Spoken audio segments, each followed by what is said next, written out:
assumed everybody wanted to be funny and not just me. And then when she called me and said, no, everybody's doing acoustic before you, and I'm like, shit, I can't sing, but I can be funny. So anyway, I'm Wrecking Lights. My name is Tara Haas. I am from Osceola, Wisconsin, not too far from here. I am a 48-year-old mother of 2, married to a dairy farmer. And how many women in this room are over the age of 40? All right, then I'm going to tell you a story about how I was almost kidnapped yesterday. I went to Walmart to get some stuff while my daughter was in confirmation. And as we know, as we age and we hit 40 and things happen and our bodies change and all these things, and I pull into the Walmart parking lot, I'm just gonna get a couple things, and I look over and it was like the menopausal woman's candy van. There was a truck there, and on the side, all it said was Lube Tech. Lube Tech. And underneath it said performance, something about performance, and I was like, I'm gonna get in that truck. I'm gonna get in that truck, and I'm gonna see what this is about. But then I realized that was dangerous, and that was just a ploy to get me in, so I didn't. But it was very close, and I'm glad I'm here today to talk about it. I am not glad about the changes that the universe puts on our bodies as we age. Nobody prepared me for this. Nobody prepared me for a lot of things. You give birth to children, they're beautiful, they're wonderful, and then your body starts rejecting you. You start pissing your pants without warning. You start crying at the drop of a hat. They grow up, they love you, they want to be by you. You have a spouse, you're raising these children together. But damn it if he doesn't have a cloak of invisibility. That man is invisible to my children. They will walk past him to find me, to ask me things. And I think they forget that he was there too. In the creation of these children, he was there. We did this together. I will never forget, this is going to be too much information. My brother told me not to talk about my private parts, and there's a child in this room, so I'm going to try to make this really PG. You might learn something. I will remember, my husband was sitting on the couch in the living room. You have to walk past the living room to get to the bathroom. My daughter was 4, my son was 2. They came to find me, of course. I didn't know they were in the bathroom. I sling open the shower because I got like 2 minutes to myself. Sling open the shower. There stands my little blonde-haired daughter and my little tow-headed son holding hands. And my son looked like a deer in the headlights. And he is just locked in. Not in my face. Not in my face. And I said, I was like, hey guys, what's up? What's going on? And my little girl, she's like, I'm like, why is he looking at me like that? And my daughter, in her little innocent 4-year-old voice, she's like, I think it's because, you got hair down there. And I was like, there's not enough money or therapy to get these children through the things they've seen. But now my husband, they've never seen him without his clothes on in their life. He is the master of avoiding any kind of, I don't know how he gets his alone time. One time in my daughter's life, she went to the bathroom, she followed him into the bathroom, and she wanted to know what privates look like. And he's very private. And so I went in there to get her, and he's literally trying to use the restroom, and he's like, and she's behind him, and he's just shuffling around the toilet like this, trying to pee, and she's trying to take a shot of him, get a peek at what's happening under there. And then she comes out to me and very proudly announces, yeah, Mom, I know. It looks like a thumb. Oh, sweet Jesus. Yes, honey, it does kind of look like a thumb. Yeah. It's not a thumb. And so don't let anyone ever... Never mind, I'm not going to go there. You're good. I was like, no, we know with thumbs, and someday you'll get married and you'll never do that again. So anyway, I love my children, I do, but now they're teenagers, and I decided to I was a late bloomer. My husband and I got married when we were 32. I didn't have my first child till I was 33. So joke's on me. Fun times. My daughter's going through puberty, my son's going through puberty, and I'm going through menopause. And so our house is a disaster zone. Someone's always crying, someone's always yelling, or raging, one of the two. And I'll call my mom, and I just call my mom, who's here in the audience, and I'm like, I'm sorry, Mom. I'm so sorry. And she's like, She just laughs. She was a young mom. I was 10 years older than my mother when I had my first child, so the good news is a lot of the women in my friend group are in my same, they're in my same boat. We're all kind of going through that at once. But it feels very cruel that I have to deal with the hormones of my children and my own hormones at the same time. So anyway, so that's that. So the husband's got the cloak of invisibility. We're all hormonal. I don't get any private time at all. I always tell my kids, I'm like, did you see your dad? Did you see your dad in there? Yeah?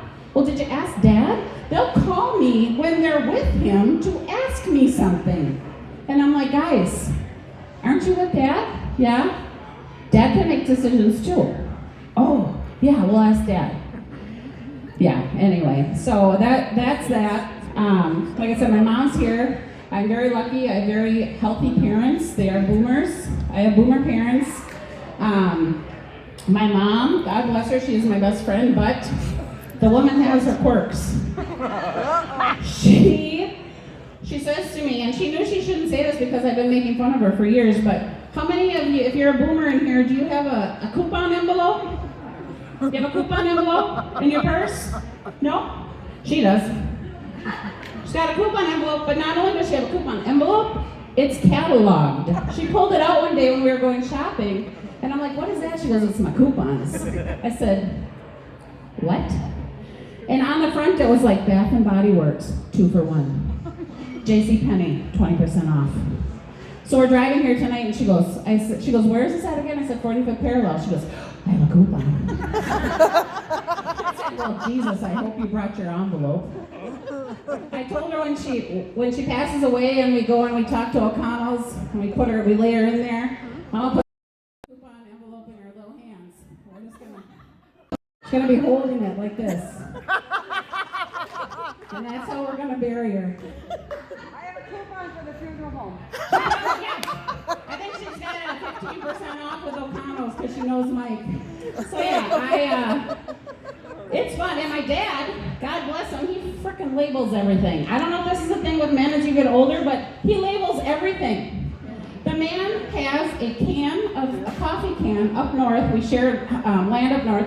My dad has a coffee can up north, and it says, he's got a coffee can that says old batteries.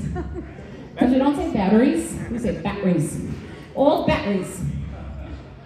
Why don't we just throw the batteries away? And we gotta label them. Then he's got a wheelbarrow that I bought him secretly because I want him to do the yard work up there because he needs to be active, keep his mind sharp. But no, I go up there and I'm like, Dad, what's in the wheelbarrow? He's like, well, that's the stuff that's our burnables. I go, oh, okay.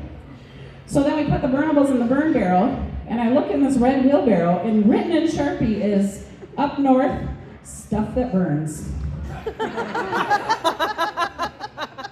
I don't get it, I don't understand it, but he's got it labeled. My brother, we have a straggler, same dad, same mom. My brother's 13 years younger than me, so he still goes back home a lot because he's single. He sends me a Snapchat recently, and he's like, I'm worried about Dad. And he shows us a light bulb, and on the light bulb, written in Sharpie, it says, broken light bulb. He has a water jug up north that says, it's a blue water jug, because we used to have the hall water, now we have water because we're fancy. And it says leaks. And then there's an arrow pointing to where it leaks. Rather than throw the damn thing away. No, we're gonna make sure people know where it leaks. But god dang it, I like that guy. He's got a smartphone now. He's learned to use it. In fact, this week he found a pair of sheds, deer sheds, deer horns. And I got a text message about it.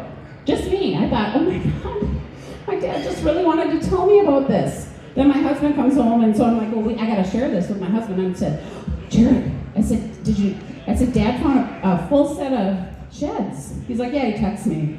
I go, wait, what? So somehow he figured out how to do a group text without doing a group text. And now I'm wondering what kind of sorcery he's learning from, because I don't know how he even knew how to do that, because I didn't even know he knew how to text. I watched the man sit at a computer for years and peck and to sign stuff. But I love my parents. My dad still worries about me. My mom worries about me. I don't think you ever stop worrying about your kids, right? That's just something that never goes away, no matter how old they are. They're 48 or 14.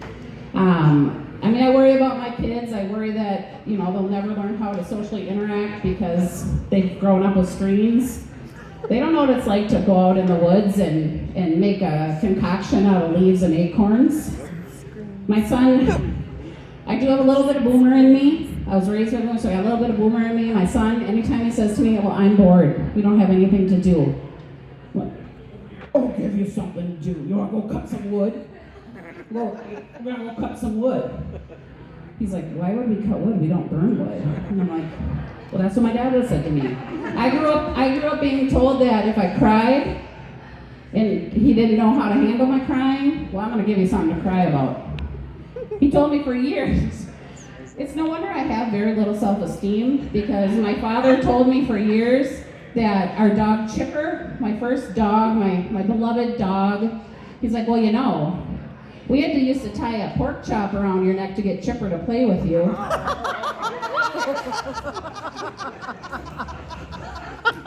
So, yeah, thanks, Dad.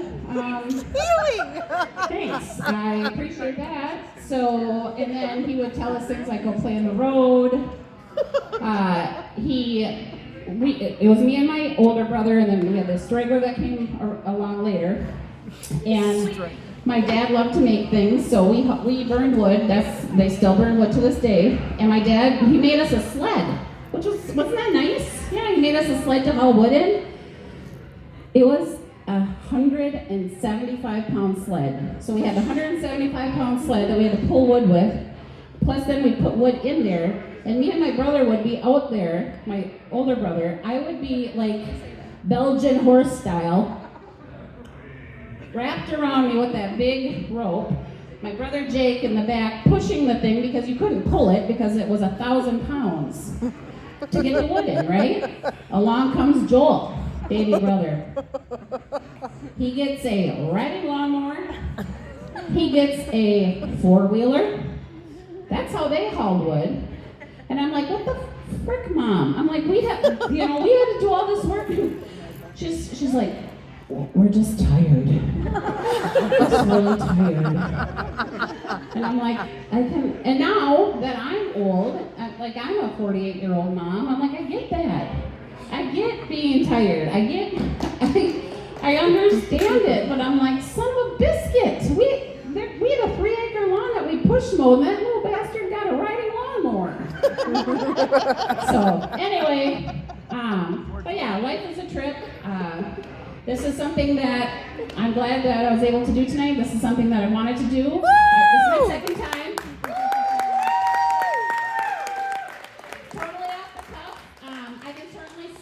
I can close in song if you want, but you're not going to want to. I haven't had enough drinks for that, but I appreciate your time. Enjoy the rest of the night, and thank you very much.